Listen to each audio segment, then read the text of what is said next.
再來看這2020年台灣燈會呢，因為這馬里奧燈區是有送這限量的裝仔的紙燈，聲真濟人搶要來領。也毋過因為這數量呢是有限制，即馬網絡頂頭煞出現這轉賣的狀況，互民眾是真反彈。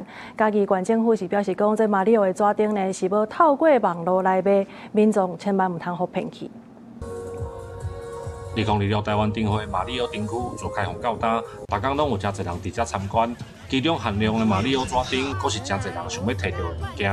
網絡頂面即馬就出現真濟咧賣這個紙燈的情況。因為其實預約的這個步驟，他們其實有說明得很清楚，所以呢，其實就是去排隊，然後也是增加一個參與感這樣。現在詐騙太多了，有可能你付了錢，然後最後寄來的還不是正版的，有可能是或者是根本沒寄給你之類的。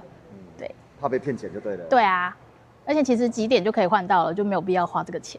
因為這屆台灣燈會馬里奧紙燈數量無濟，所以網絡預約是真濟人咧搶，有人就摕到紙燈來轉賣，價錢佫花到要800塊。嘉義縣政府就指出，燈會活動到3月15，民眾透過預約也是參加活動的方式，攏會當來免錢摕到這個紙燈。如果說就是真的都預約不到的話，就會考慮上網買這樣。民眾如於網絡發現販賣或贈送行為，當提及賣貨變實名認證、解除凍結賬號等均是詐騙，請勿上當。本局業已組成專案小組，對遭詐案件加強查緝。嘉義縣政府表示，這個紙燈只有佇2026台灣燈會現場，互人來領，無佇網絡頂面來賣。呼籲民眾莫透過不明來源買這的物件，以免受到詐騙。記者林慧婷，嘉義報道。